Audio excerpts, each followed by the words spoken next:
Bonsoir et bienvenue dans cette nouvelle vidéo dans laquelle je vais vous parler d'un texte qui m'a touché aujourd'hui.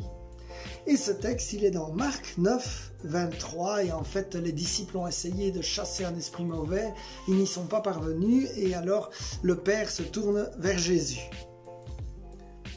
Et il dit: « Aie pitié de nous et viens à notre secours si tu peux. » Et dans le verset 23, Jésus répond: « Si tu peux, dis-tu, mais tout est possible à celui qui croit. » Alors en voilà une bonne nouvelle, tout est possible à celui qui croit dans le Dieu de l'impossible. Alors voilà, je voudrais te partager, mon frère, ma sœur, brièvement, des choses qui me semblaient impossibles dans ma vie et qui pourtant sont devenues vraies. Et ça peut arriver aussi. Il y avait des choses impossibles qui sont devenues tout à fait possibles avec le Seigneur. Et donc, lorsque j'étais enfant, nous étions, mes parents avaient des difficultés financières et donc, nous étions très serrés. Il fallait faire attention à ce qu'on mangeait.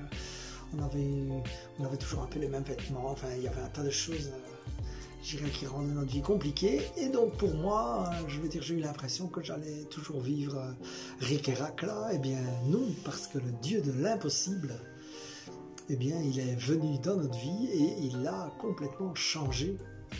Et lorsque je vois après coup comment il a géré ma carrière, eh bien, je me dis que c'est absolument magnifique, puisque de toute ma carrière, j'ai été exactement 2 mois en chômage et que ces 2 mois m'ont permis de passer une session en cours du soir, une session qui m'a permis de devenir ingénieur commercial et sur lequel toute ma carrière s'est bâtie sur ce diplôme-là.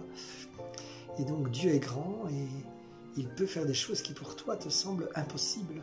D'autres choses qui me semblaient impossibles, c'était de voyager pour Dieu et d'aller dans d'autres pays. Cela me semblait complètement impossible puisque je ne connaissais personne, ni en Angleterre, ni en France, ni nulle part, et que donc je ne voyais pas du tout pourquoi j'aurais été invité.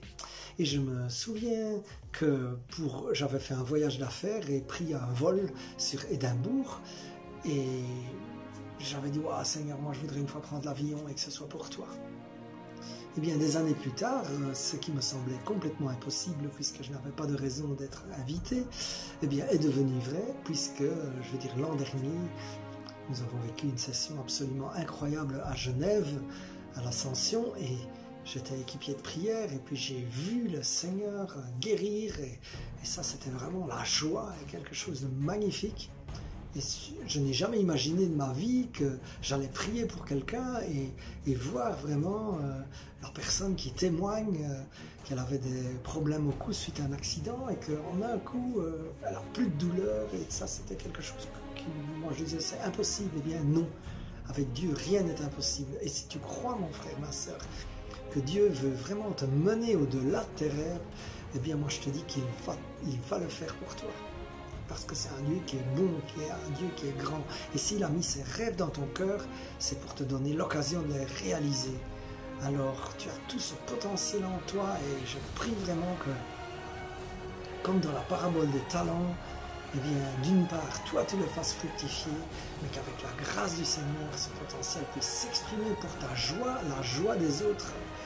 Amen, amen, amen. Voilà, je voudrais terminer par une prière. Eh bien, mon frère, ma sœur, Seigneur, je te remercie que tu as mis des rêves dans le cœur et que toi, lorsque mon frère, ma sœur croira, eh bien, ils pourront voir des choses auxquelles ils ne s'attendaient pas et que tu leur feras vraiment des bonnes surprises parce que tu es un Père bon.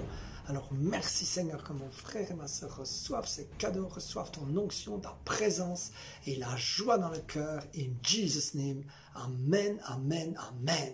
Sois béni.